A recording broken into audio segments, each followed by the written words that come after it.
자, 어제 드린 말씀을 잠깐 우리가 요약하죠. 여러분, 우리가 주님 안에 거하기를 원하신다라고 말씀을 드렸죠. 그럼 우리가 주님 안에 거하는 게 뭐냐? 성령님은 이미 우리 속에 거하시는데 주님께서 내 안에 거하라라고 하신 말씀은 도대체 뭘까? 주님께서 알려주셨잖아요. 주님의 말씀이 내 안에 거하는 것이다 라고 했어요. 주님의 말씀이 내 안에 거하는 것은 대단히 중요하죠. 기도 응답에 있어서도 너무나 중요합니다. 우리가 그저 자아와 정욕과 소원을 따라 기도하는 것이 아니라 말씀을 따라 기도할 때 확실한 응답을 받게 된다라고 주님이 말씀하셨잖아요. 오늘 우리가 읽은 말씀 우리 띄워주시면 다 같이 한번 읽어보실까요? 시작. 너희가 내 안에 거하고 내 말이 너희 안에 거하면 무엇이든지 원하는 대로 구하라. 그리하면 이루리라. 아멘. 여러분, 말씀이 여러분 안에 거할 수 있기를 축복합니다. 자, 그러면 어제 말씀드린 대로 어떻게 주님의 말씀이 내 안에 거할 수 있을까요? 그것이 중요하잖아요. 세 가지 말씀을 드립니다. 첫 번째, 여러분에게 말씀을 즐거워하는 그 역사가 일어나야 합니다.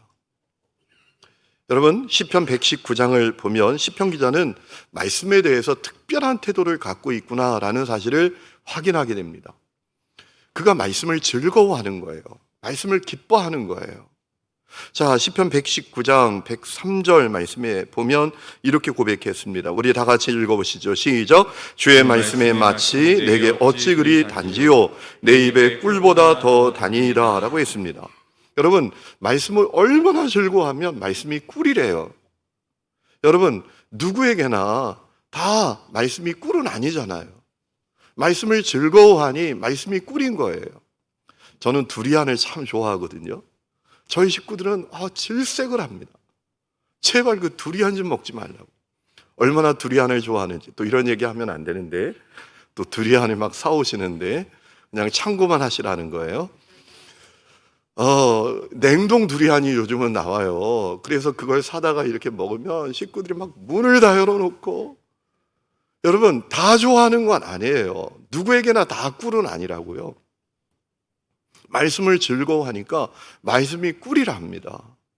그뿐만 아니라 시편 119장 147절 말씀을 보니까 말씀을 즐거워하는 것을 넘어서 사랑한다 합니다. 다 같이 읽어보실까요? 시작.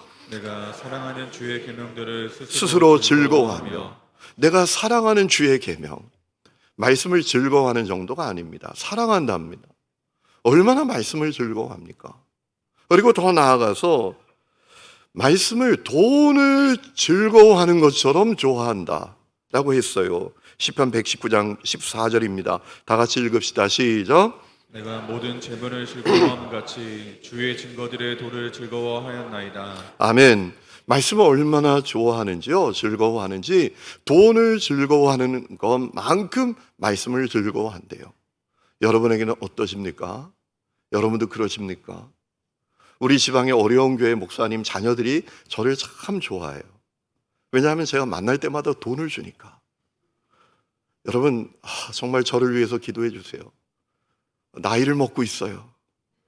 어느 날 주위를 돌아보면 전에는 제가 인사할 분이 많았는데 이제는 인사 받는 분들이 더 많아요. 야, 제가 나이를 먹는구나. 죄송합니다. 여기 이렇게 연세가 지긋하신 권사님, 장로님들 계신데 50대 중반에 나이 먹는다라고 타령하고 있으니 이게 정말 시간이 금방 가는 것 같아요.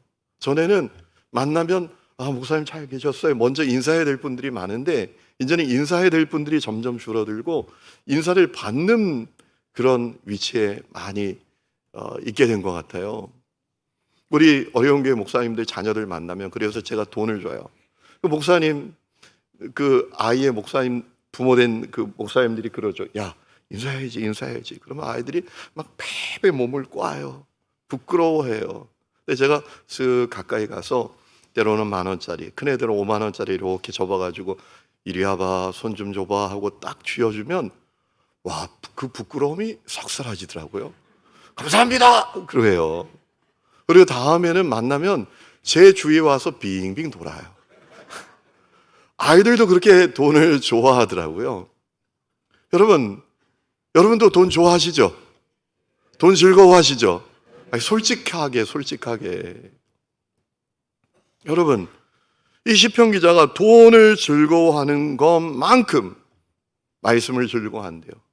적어도 돈보다 말씀을 더 즐거워하는 정도는 아니지만 돈을 즐거워하는 만큼 말씀을 즐거워한다라고 했어요. 여러분, 주님의 말씀이 내 안에 거하려면 그 역사가 일어나야 돼요.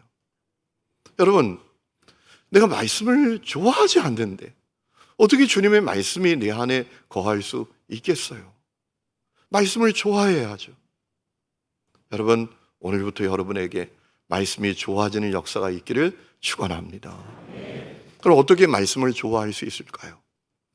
말씀을 경외함으로 대해야 돼요. 여러분, 요한복음 1장 말씀을 보니까 태초에 말씀이 계셨대요. 그러니까 주님은 태초에 말씀으로 존재하셨었대요. 그런데 그 말씀이 육신이 되어 우리 가운데 오셨대요. 여러분, 그렇기 때문에 우리는 주님의 말씀을 경외함으로 대해야 돼요. 여러분, 경이로움을 갖게 되면 가까이 하고 싶어요. 또 보고 싶어요. 경이로움을 가져야 돼요. 두 번째는 말씀이 내 안에 거하려면 말씀을 읽어야 돼요. 말씀을 읽어야 돼요. 여러분, 신명기 17장 말씀을 보면 이스라엘 백성들 가운데 왕이 세워지면 반드시 그가 지켜야 될 것을 주님이 알려주신 바가 되었어요. 세 가지 알려주셨습니다. 첫 번째, 병만 많이 두지 말아라. 두 번째, 아내 많이 두지 말아라. 세 번째, 은금 많이 쌓아 놓지 말아라. 그리고 이어서 아주 중요한 말씀을 하셨어요. 항상 말씀을 곁에 두고 읽어라 라고 하셨어요. 신명기 17장 18절 19절 말씀 우리 다 같이 읽어보실까요? 시작. 왕에 오른 사람은 레위 사람 제사장 앞에 보관되어 있는 이 율법책을 두루마리에 옮겨 적어 평생 자기 옆에 두고 읽으면서 어떻게 하라고요? 평생 어떻게 하라고요? 자기 옆에 두고 읽으면서. 여러분, 왕이 괜히 왕이 아니에요. 평생 그 말씀을 두고 곁에 두고 읽으라고 하셨어요. 그리고 지켜 행하라고 하셨어요. 디모데전서 4장 말씀을 보면 바울은 사랑하는 제자 디모데에게 이렇게 말합니다. 내가 이를 때까지 읽는 것과 권하는 것과 가르치는 것에 전념하라. 첫 번째가 읽는 거예요. 너 말씀을 열심히 읽어야 돼. 말씀을 열심히 읽어야 돼. 사도행전 17장 11절 말씀을 보니까 바울이 베레아에 갔더니 이 베레아에 있는 사람들이 날마다 성경을 상고하더래요. 날마다 말씀을 읽더라는 거예요. 여러분은 날마다 말씀을 읽으시나요? 여러분, 내 안에 말씀이 거하려면 내가 날마다 말씀을 읽어야 돼요. 아니, 말씀을 읽지 않고서 어떻게 주님의 말씀이 내 안에 거할 수 있겠어요? 여러분, 우리가 사역자들이 선포하는 주님의 말씀을 듣는 것이 대단히 중요하죠. 그런데 그것만으로 안 돼요. 그것보다 우선되어야 될 것이 있어요. 내가 말씀을 읽는 거예요. 여러분, 그것이 안전해요.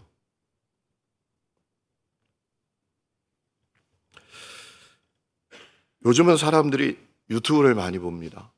유튜브가 다양한 정보들을 우리에게 많이 제공하죠. 제가 신기한 것을 알았거든요. 우리 이제 그 연예 교역자들 체육대회 하는데 이제 배구를 합니다. 배구. 그런데 깜짝 놀라는 사실이 요즘 젊은 사역자들은 배구를 못해요. 농구 세대예요. 배구를 해본 적도 없더라고요. 그래서 배구를 어떻게 배우는지 아세요? 유튜브 보고 배워요. 재밌더라고요. 유튜브 많이 보고 왔다라는 거예요, 자기가. 오늘 잘할 수 있을 것 같다. 유튜브가 우리에게 얼마나 많은 정보를 제공하는지 모릅니다. 문제는 무작위로 쏟아지는 그 유튜브의 내용들이 검증이 참 어렵다라는 거예요. 여러분, 요즘은 신천지나 하나님의 교회나 구원파 뭐 이런 이단들이 있잖아요. 이 이단들이 그 유튜브 상으로 얼마나 전략적으로 교묘하게 자기를 포장하고 전혀 문제가 없는 것처럼 사람들이 미혹하는지 몰라요. 여러분, 이 유튜브에 많은 내용들이 쏟아져 나오기 때문에 검증하기가 참 어려워요. 그래서 우리가 말씀을 읽어야 돼요.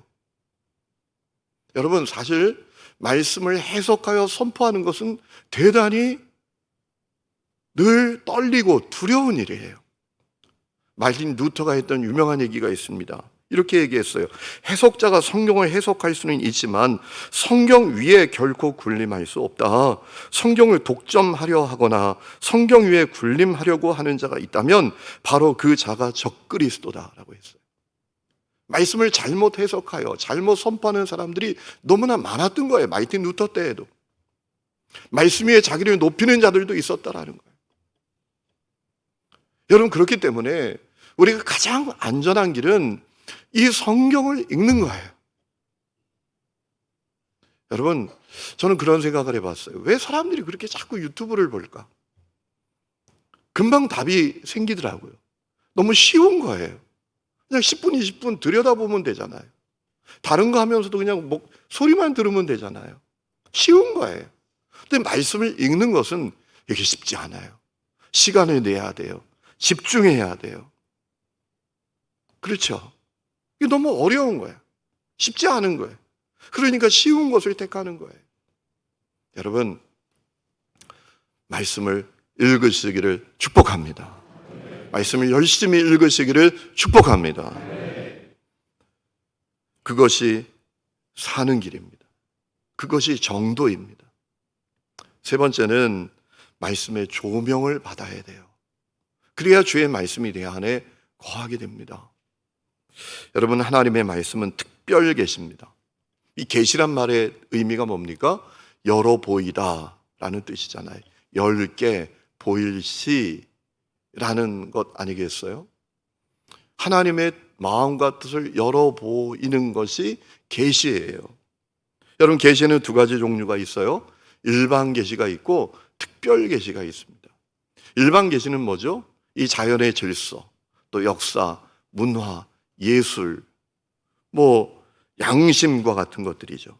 로마서 1장 20절에 이런 말씀이 있습니다. 창세로부터 그의 보이지 아니하는 것들 곧 그의 영원하신 능력과 신성이 그가 만드신 만물에 분명히 보여져 알려졌나니 그러므로 그들이 핑계하지 못할지니라 라고 했습니다.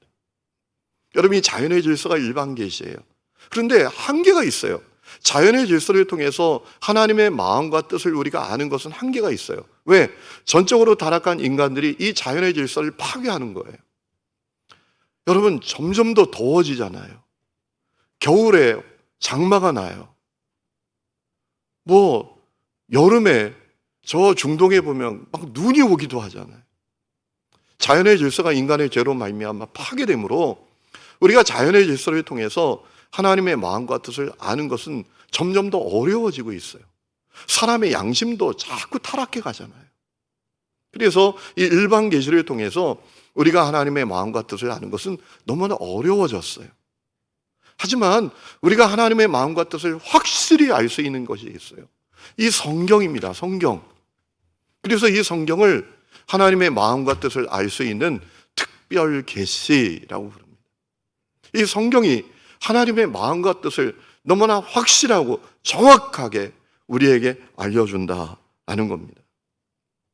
여러분, 구약시대엔 하나님께서 직접 말씀하시거나 선지자를 통해서 말씀하시거나 천사를 통해서 하나님의 마음과 뜻을 알려주시거나 또 어떤 환상을 통해서 하나님의 마음과 뜻을 알려주시기도 했지만 예수님이 오시고 성령님이 오시고 성령의 감동으로 기록된 이 말씀이 기록되고 나서는 이 특별 계시를 통해서 우리에게 말씀하신다라는 거예요. 이 특별 계시를 통해서 우리가 하나님의 마음과 뜻을 가장 정확하고 가장 확실하게 알 수 있다라는 겁니다. 히브리서 1장 1절 2절에 이런 말씀이 있습니다. 옛적의 선지자들을 통하여 여러 부분과 여러 모양으로 우리 조상들에게 말씀하신 하나님이 이 모든 날 마지막에는 아들을 통하여 우리에게 말씀하셨으니 이 아들을 만유의 상속자로 세우시고 또 그로 말미암아 모든 세계를 지으셨느니라 라고 했습니다. 그리고 또 디모데후서 3장 16절 17절 말씀을 보면 모든 성경은 하나님의 감동으로 된 것으로 교훈과 책망과 바르게 함과 의로 교육하기에 유익하니 이는 하나님의 사람으로 온전하게 하며 모든 선한 일을 행할 능력을 갖추게 하려 함이라 라고 했어요. 여러분, 이 특별 계신 성경이 가장 정확하고 가장 확실하게 하나님의 마음과 뜻을 우리에게 알려주신다라는 것입니다. 자, 그럼 우리가 이런 질문을 가질 수 있죠. 그러면 내가 왜 성경을 읽는데 하나님의 마음과 뜻을 잘 모를까? 중요한 이유가 있어요. 우리가 성령의 조명을 받지 못하기 때문입니다. 성령께서 말씀으로 내 마음을 조명해 주시는 것을 경험하지 못하기 때문입니다. 조명이라는 게 뭡니까? 비춘다는 거 아니에요. 여러분, 성령께서 조명해 주셔야 돼요. 말씀으로 우리를 조명해 주셔야 돼요. 내 안과 내 내면과 나의 전 인격과 내 삶을 환히 비춰주는 역사가 우리에게 일어나야 합니다. 그래야 주님의 말씀이 내 안에 거할 수 있어요. 여러분, 우리가 아무리 성경을 읽고 선포되는 말씀을 들어도 성령의 조명을 받지 못하면 아무 소용이 없어요. 여러분, 그때 일어나는 일은 어떤 일일까요? 우선은 일단 무슨 말씀인지 이해가 잘 안 됩니다. 깨달아지지 않아요. 성경을 읽어도 이게 도대체 무슨 얘기야? 모르겠단 말이에요. 여러분, 로마서 1장 21절 말씀을 보면 전적으로 타락한 인간은 그 생각이 허망해졌다라고 했어요. 그 허망하다라는 단어는 원문을 보면 어떤 의미인가 하면 공허하다, 무식하다라는 의미거든요. 여러분, 성령께서 조명해 주시지 않으면, 말씀으로 내 마음을 환히 비춰주시는 역사가 없으면 우리 영적으로 무식해집니다. 영적으로 깨달음이 없어져요. 그뿐만 아니라 내게 주시는 말씀으로 안 들려요. 그때 그 시절에 이야기로만 들려요. 역사책으로, 윤리교과서로 들려요. 선포되는 말씀을 들을 때도 내게 주시는 말씀으로 안 들려요. 아, 이 얘기는 누가 좀 들어야 되는데, 이 이야기는 아무개 장로님이 좀 들어야 되는데, 이 얘기는 아무개 권사님이 좀 들어야 되는데, 이렇게 생각이 되는 거예요. 그뿐만이 아니라 왜곡되게 들어요. 왜곡되게 읽어져요. 하나님의 말씀이 아니라 사람의 얘기, 또 훈계, 책망, 심지어 잔소리까지로 들리게 돼요. 여러분, 아무리 성경을 읽어도 조명을 받지 못하면 이와 같은 역사가 일어나게 되어 있어요. 여러분, 이것은 신분, 지위, 학력, 신앙의 연수, 그것을 다 뛰어넘어요. 신학 박사 학위를 가지고 신학교에서 성경을 줄줄 내면서 신학을 가르치고 성경을 가르친다라고 할지라도 성령의 조명을 받지 못하면, 말씀으로 그 내면의 조명을 받지 못하면 성경을 가르치면서도 은밀한 죄에 빠져 있어. 성령의 근심으로 산단 말이에요. 그 안에 기쁨이 없고 행복이 없고 만족이 없고 늘 불평, 원망으로 살게 된단 말입니다. 하지만 말씀의 조명, 성령의 조명을 받으면 달라요. 말씀을 읽을 때 이 말씀이 깨달아져요. 이 말씀이 깨달아지는 역사가 일어나요. 그리고 회개가 시작이 되고 적용이 되고 실천이 일어나기 시작합니다. 그리고 마음이 달라져요. 기쁨이 생기고 희망이 생기고 말씀이 그 안에 머무르기 시작하고, 그리고 그 말씀을 따라서 기도하고 그 말씀을 따라 몸부림치며 사는 역사가 일어나게 된다란 말이에요. 여러분, 그것은 나이, 신분, 지위, 고하, 학력, 그거 다 문제 없어요. 여러분, 예수님께서 사마리아 동네에 수가라는 마을에 가셨었잖아요. 우물가에서 한 여성을 만났어요. 여성은 참 안타까운 여성이에요. 남편이 5이나 있었어요. 참 기구한 인생이에요. 여러분, 이 여성이 사람들에게 홀대 받았나 봐요. 사람들에게 손가락질 받았나 봐요. 왜냐하면 정오 12시, 6시 아무도 물들어 오지 않는 그 시간, 가장 태양이 장렬하는 그 시간에 우물에 물길로 오는 거예요. 거기서 예수님을 만났어요. 그리고 예수님의 말씀이 그의 내면을 조명하게 된 거예요. 주님 그녀에게 말씀하셨잖아요. 내가 주는 물을 마시는 자는 영원히 목마르지 아니하리니 내가 주는 물은 그 속에서 영생하도록 솟아나는 샘물이 되리라. 이 말씀이 그녀의 내면을 환히 비추게 됐어요. 그랬더니 어떻게 됩니까? 물길로 왔다가 물동이 버려두고 마을로 뛰쳐가서 와서 그리스도를 보라, 와서 구원자를 보라 라고 외치는 여성이 되지 않았습니까? 주님의 말씀이 그 내면을 조명해 주신 거예요. 중국 선교의 아버지라고 불리는 허드슨 테일러 선교사님이 계시죠. 이분이 18살 때부터 한 일이 있습니다. 매일 2끼씩만 먹고 매일 8km를 달렸어요. 영국은 그 당시에 하루에 5끼도 먹을 수 있는 나라였어요. 왜 그렇게 했을까요? 어느 날 말씀을 읽다가 말씀의 조명을 받게 된 거예요. 오직 성령이 너에게 마시면 너희가 권능을 받고 예루살렘 온 유대 사마리아 땅끝까지 이르러 내 증인이 되리라 라는 말씀의 조명을 그가 확 받게 된 거예요. 그것이 나를 향한 말씀이라는 사실이 확 깨달아지는 거예요. 그래서 중국에 가서 복음 전하기 위해서 18살짜리가 지금 집에서 자고 있는 나이, 맨날 용돈 타령하는 그 아이들, 철 모르는 아이들, 그 나이에 18살에 하루에 2끼만 먹고 8km를 달렸대요. 중국에 가서 복음 전하려면 나를 훈련해야 된다.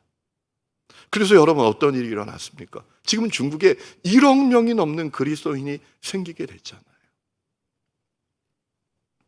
여러분, 말씀의 조명은 나이, 신분, 지식, 환경, 학력과 관계가 없습니다. 그러므로 우리가 말씀의 조명을 받도록 기도해야 합니다. 여러분, 예수님께서 성령께서 오시면 성령께서 말씀으로 우리를 조명해 주신다라고 말씀하셨습니다. 요한복음 14장 26절에 보혜사 곧 아버지께서 내 이름으로 보내실 성령 그가 너희에게 모든 것을 가르치고 내가 너희에게 말한 모든 것을 생각나게 하리라.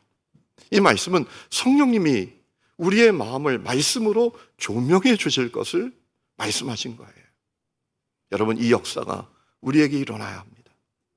그래서 우리가 말씀을 읽을 때마다 또 예배를 드릴 때마다 우리가 기도해야 돼요. 하나님, 오늘 내가 말씀을 읽는 동안 성령으로 나의 내면을 조명해 주세요.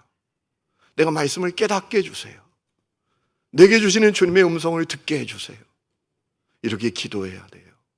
그래야 주님의 말씀이 내 안에 거하게 됩니다. 그리고 그 말씀을 붙들게 됩니다. 그리고 기도도 하게 되고 그 말씀대로 살아도 가는 거예요. 저는 간절히 기도하는 게 있어요. 어제도 우리의 많은 어린 자녀들이 왔는데 오늘 또 왔더라고요. 얼마나 감사한지. 쟤네들이 어른보다 낫잖아요. 집에서 자고 있는 어른들. 죄송하지만 여러분, 저 아이들을 위해서 제가 이 말씀을 준비하면서 기도했어요. 하나님, 내일 새벽에 나오는 아이들 가운데 말씀의 조명을 받는 아이들이 일어나게 해주세요. 한 명만 일으켜주세요. 한 명만. 숫자가 중요한 게 아니에요.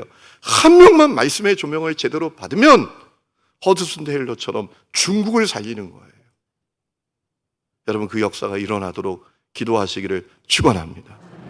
여러분, 말씀이 내 안에 거하려면 성령의 조명을 받아야 돼요. 말씀이 나의 내면을 환히 비추어 주시는 것을 경험해야 돼요. 그래야 죄도 버리죠. 그래야 말씀이 내 안에 거하고 말씀을 붙들게 되죠. 그러지 않으면 그저 다 사라지고 맙니다. 뜬구름 잡는 신앙생활 평생 하다가 끝나는 거예요. 여러분, 성령의 조명을 받아야 합니다.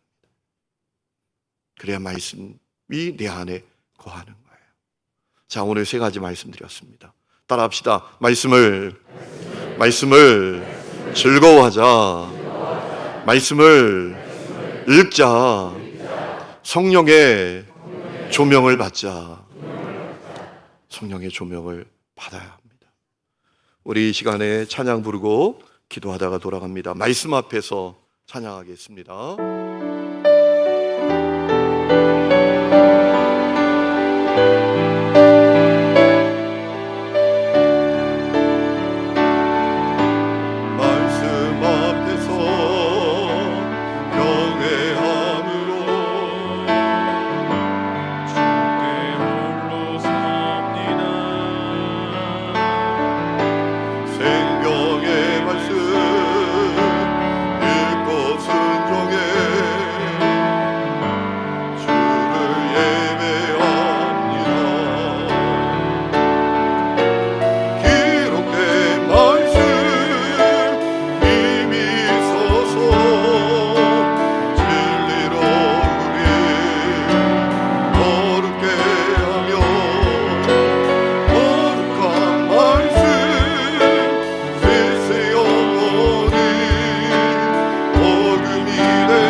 기도하기를 원합니다. 사람은 영적인 존재이기 때문에 사람을 만나면 그가 나를 향해서 어떤 마음을 가지고 있는지 느껴지지 않습니까?